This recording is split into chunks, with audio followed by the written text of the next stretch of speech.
So kids ask parents questions over 300 times a day. Every 2 minutes, 36 seconds on average. 105,120 questions a year. That's the finding of a recent survey in Britain involving 1,000 moms with children ages between 2 and 10. So can you believe that? There's a very weary mother up here going, yes, I can believe it. Questions like, why is water wet? What are shadows made of? Why do we have to go to school? And even this one, why are you so old? But perhaps the most awkward of all are the religious questions, as in, how did the world come to be? What will happen to us when we die? Why are we here? How should we behave? These are questions that people have asked forever, and the answers go on to be the basic building blocks of all the great disciplines of culture. But the questions, they are awkward because we might be wrestling with the very same ones ourselves. The kids want answers, but we're not done yet. We're still thinking. Or we're not sure how to be honest about what we really believe and at the same time ensure that they're going to have sufficient room to make up their own minds. We don't want to crowd them out. Or it's not so much the kids we're worried about as other conservative family members and their answers, which they would love to impose on us. Does that ring any bells with anybody in this space? Just wondering, one or two of you? Yeah. Lots of reasons why. And thus today's sermon, 10 commandments for talking about religion with kids. Now, I know we're a bunch of Unitarian Universals, so perhaps it's better to say 10 suggestions. But whether commandments or suggestions, I believe that they can provide helpful guidance in this awkward place in lots of people's lives, all to the end of our children learning how to engage the world more creatively and more effectively and not to get stuck along the way, not to get stuck intellectually, not to get stuck emotionally. We want our kids to be free. So here's the first commandment, thou shalt tell, because don't ask, don't tell is a disaster. First commandment. Between 2005 and 2007, sociologist Crystal J. Manning interviewed 60 couples on their parenting strategies around incorporating religion into the lives of their kids. And by far the most common approach was saying nothing. Silence. Nada. That was the most common approach. The result is the word God coming up all the time, practically everywhere the kids go, except it never appears at home. And so, and when it does, an anxious silence descends. And the message that is sent is that religion must be something scary and wrong and bad. Another result is kids growing up not knowing, for example, that Easter is a religious holiday. And then they hit college, and they learn something, and the scales fall from their eyes, and, well, they end up feeling betrayed. Because this huge part of life, they don't know anything about it. They've been kept in the dark. Yet a third result is that kids simply go elsewhere for answers. And all of a sudden, you have liberal parents whose kids have been religiously hijacked and are now worshiping at the fundamentalist church down the road. We don't want that. Parents who practice don't ask, don't tell, have their reasons. Of course, they have their reasons. They're too busy with other things, for example. They don't want to be put into the position of lying or saying things that might get them in trouble with the in-laws or whatever. Or maybe they think that religion is simply not an important sort of thing. It's no big deal. It's not worth the trouble. But is that true? Religion is no big deal? Wendy Thomas Russell, in her wonderful book, Relax, It's Just God. That's a great book. It's a great title. in her book. She says, religion is everywhere we want to be. It's in our art and architecture, music and literature, plays, poetry, movies. It fills our history books. It guides our politics. It's the reason we get our weekends off. Woo! It's on our money. It's everywhere. For so many bad things in our world, wars, racism, sexism, and on, we can blame some kinds of religion. But then there are other kinds of religion, and from those kinds, down through the ages, we have received wonderful things. We have received amazing things. Religion is a big deal.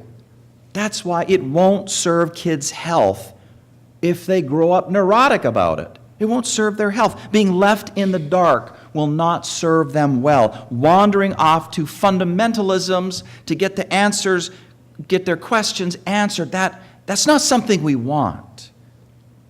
Thou shalt tell. That's the first commandment. And now the second, thou shalt answer honestly.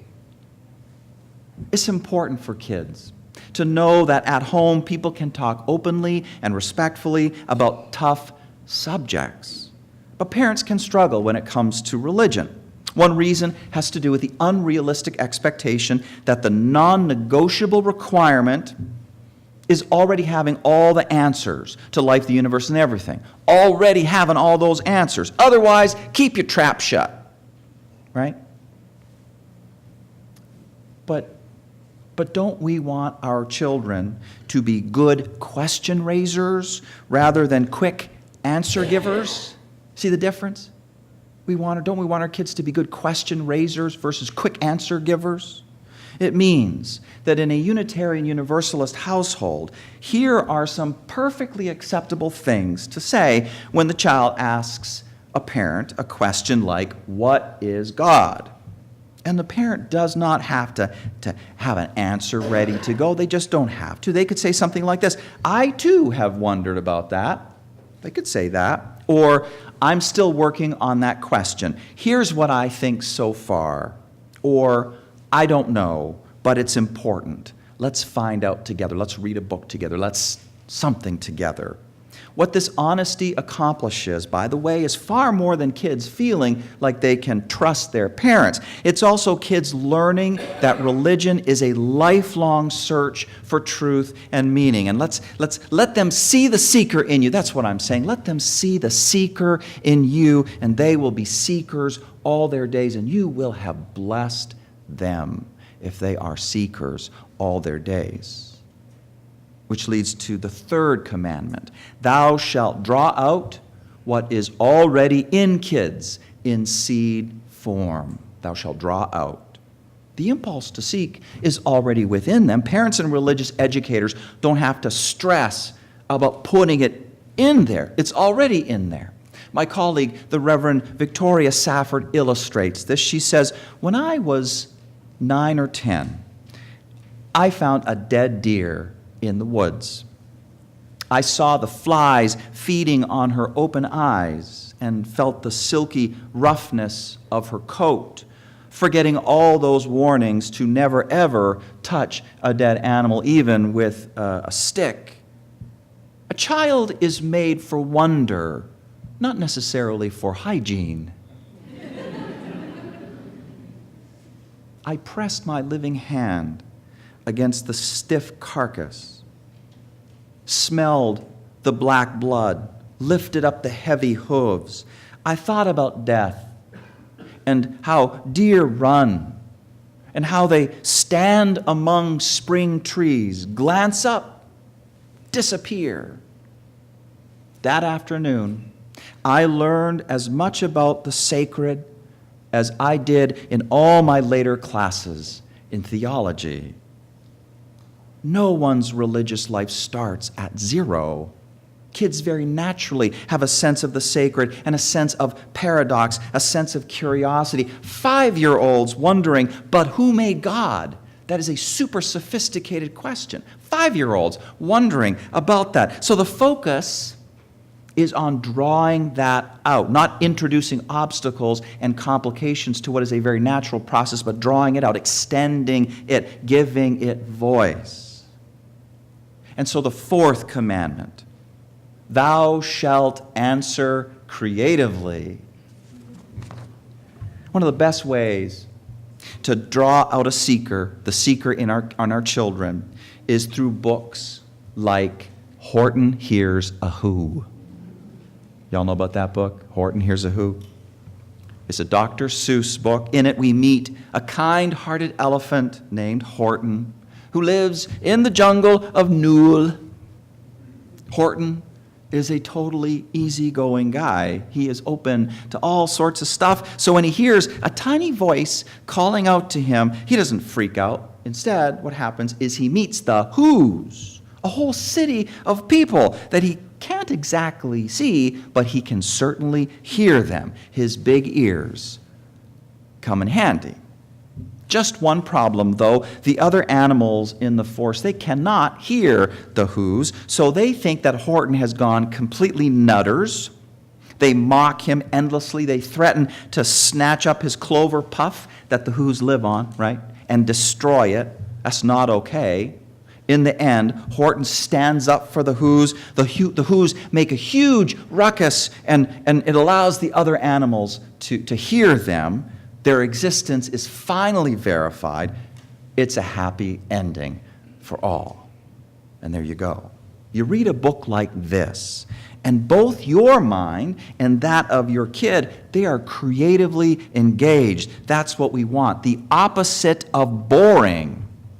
We want the opposite of boring. Books like Horton Hears a Who make key religious questions effortless. When you know something, how do you prove it to somebody else? Can you, should you, believe something that you can't even see or touch or even hear? Do you believe something like that? Is it right for others to act in hurtful ways towards someone who believes something they don't agree with? This is epistemology. This is epistemology in theology and philosophy classes. And the fact is you don't have to go to college to engage those kinds of questions. They can happen for you on the living room floor with the right book and a willingness to just enter into the story. Let the questions carry you. Those questions absolutely can. Philosophy is for first graders too. It is. But now the fifth commandment, thou shalt answer respectfully. Thou shalt answer respectfully. Here we want to consider yet another children's picture book entitled No, That's Wrong, by Zhao Huaji and Se Hu Xu. I don't know if I got that right. The book is written in Chinese. The book tells the tale.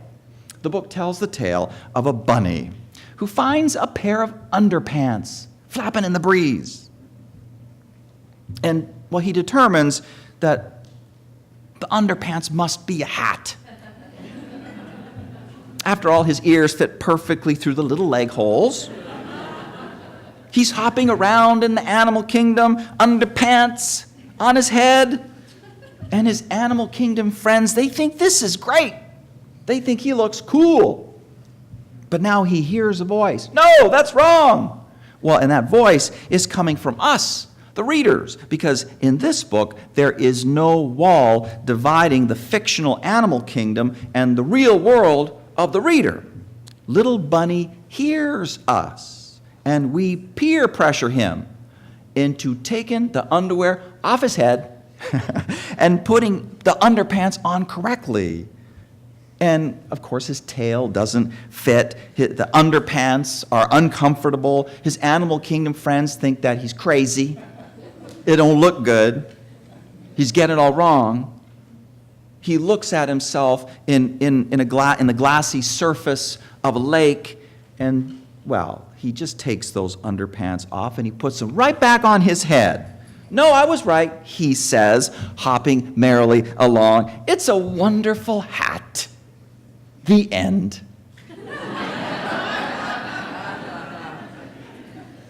there can be significant reasons, in other words, that people hold different religious beliefs. Whatever those reasons happen to be, though, if the result is something irrational and hateful and harmful, we are absolutely justified in speaking up and protecting ourselves and protecting others. But beyond that, to name call, to degrade, to dehumanize, that is when, as parents and religious educators, we stumble.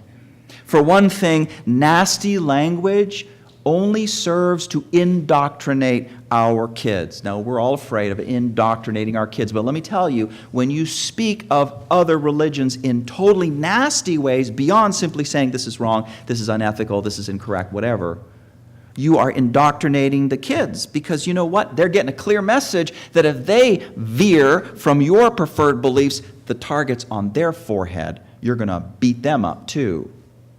And also, they become agents of religious indoctrination because they've learned bullying from you.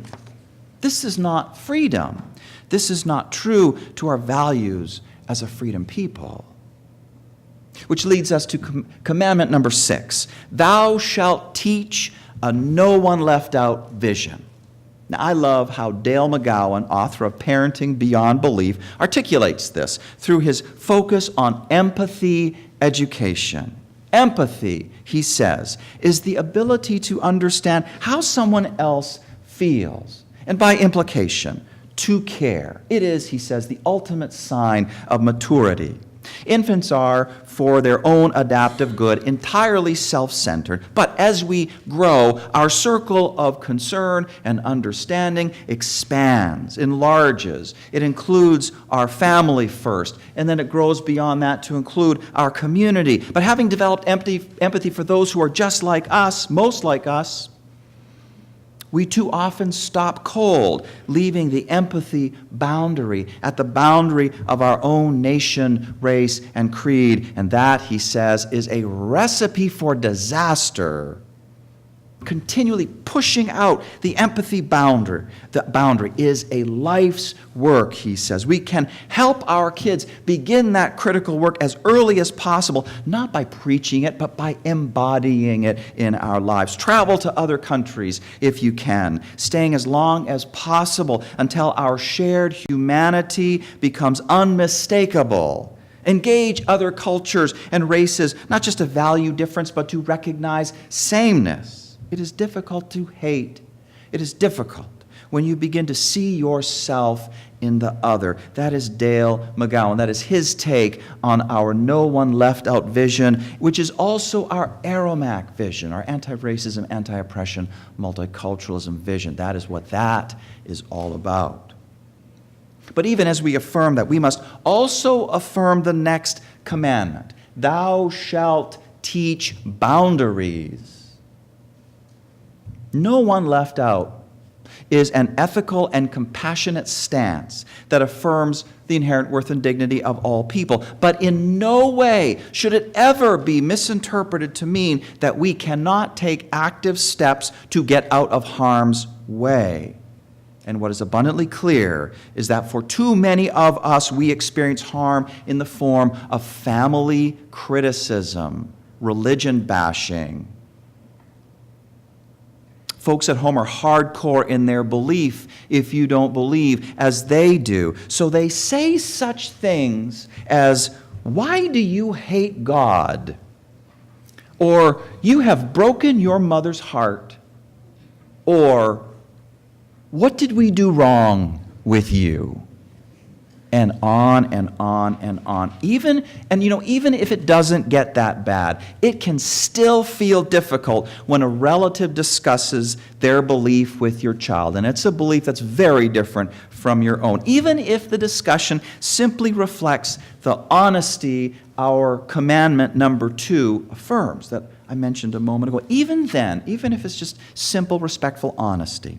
Now, Wendy Thomas Russell has some important pointers for us here, which emphasizes both respect for the other and taking care of one's own needs. Often, she says, we see religious exposure and treat it as religious indoctrination. Or we just hear words of faith and interpret them instead as acts of war. And so she says, shed your armor. Adopt a loving posture instead of a defensive one. That's first. It's the first thing she says. Also this, give your child a context in which to hear about grandpa's religion or cousin Susie's or neighbor Bob's. An example she gives is, many people say that if you believe in Jesus, you will get to live with him in a place called heaven after you die. Grandpa believes that, which is part of the reason he wants you to believe the way he does. That's an example of how you could create that context for your kid. Just be sure to encourage your child to share what he is learning with you. That way you can keep track of what is being said. You can correct any misinformation that comes your way. You can balance things out as necessary. Now, Wendy Thomas Russell has lots to say about this. She also counsels parents to lower expectations. It's probably a pretty good thing, right? Dealing with some family. Avoiding religious debate. She underscores, especially when liquor is involved. Underscore, highlight. And if all else fails, because sometimes it does, cut ties. It is regrettable, but sometimes that needs to happen.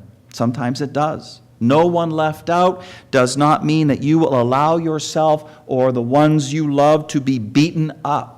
That is not what no one left out means.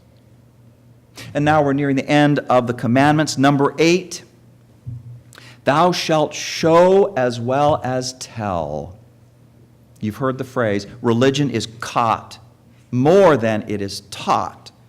So light a candle and hold hands for a minute and at night before bedtime. Have a moment of quiet. Have each person say something nice that happened that day. Rituals regularly engaged in are so powerful in the spiritual nurture of our children. So is walking in nature, for example. I don't know if you know how to pray, if that is a part of your spiritual practice. But when you are out in nature and you say to your child, do you see that? Do you see that tree, or those clouds, or that flower, or that animal, or the lake, or the sky, or the sun? Do you see that? And isn't it beautiful? Isn't it beautiful? When you say that, you are introducing your child to the age-old spiritual practice of praise. And by this, all good things are magnified. And I would call that prayer of a kind. And you have once again blessed your child, because they will do that too. They will practice praise too. Commandment number 9. Thou shalt always bring it back to, does that make sense to you?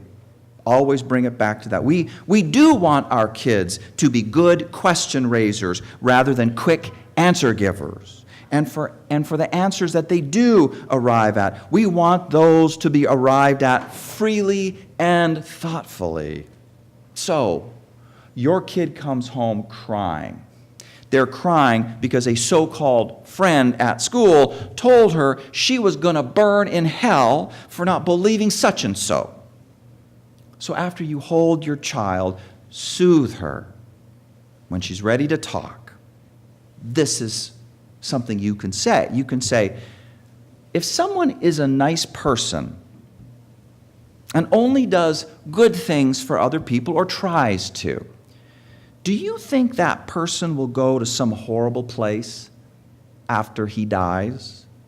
Does that make sense to you? In critical thinking is freedom.